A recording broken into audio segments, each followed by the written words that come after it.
Ang alien na pasmado ang bunganga. Beep, beep, beep, beep, beep. Ang tagalupa na viral ang mukha. Bip, bip, bip, bip, bip. Bumibip, bip, bip, bip, bip, bip, bip, bip, bip, bip, bip na ba? Ang lahat. Martian.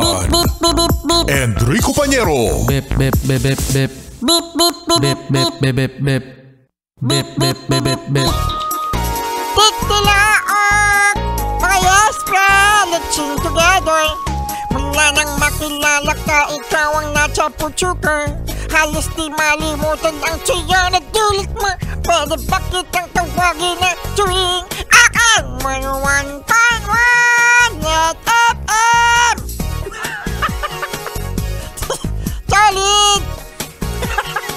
Solid! Solid na naman mga yes friend. Ang ating Tuesday. At ngayon ay EDSA Revolution. The original mga yes friend. The original. The original? Bakit the original? Kasi merong EDSA 2. Oo, merong EDSA 2. The EDSA Revolution. The original. Oo, no? At may pasok! Na!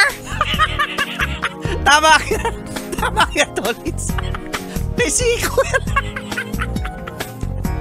Now on season 2.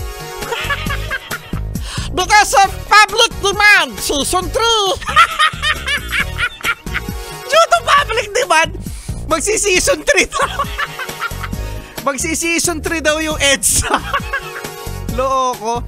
Well, my yes friend, eto nga dahil sa pagkakataon, merong pasok ngayong araw na ito pero wala naman tayong magagawa mga yes friend, di ba no? Tayo ay Empleyado lamang. yan.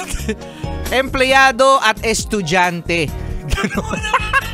Kailangan magtrabaho kasi kapag hindi nagtrabaho, Martian, Nga. nga lang talaga tayo. O, kaya sige lang mga yes friend, laban lang dahil tandaan na kung nakayanan mo kahapon, Kung nakayanan mo nung isang araw, kung nakayanan mo nung isang linggo, kung nakayanan mo nung isang buwan, at nakayanan mo nung isang taon, tignan mo, walang nangyayari. wala pa rin nangyayari. O, laban lang mga yes friend. Yakang-yaka yan. Solid na solid. Siyempre, sa Yes FM. Ganoon na lang sinabi namin. Ganoon na lang sinabi namin. Solid sa Yes FM. Kasama Rico Pañero. At Marcia Bacchus. Yes FM!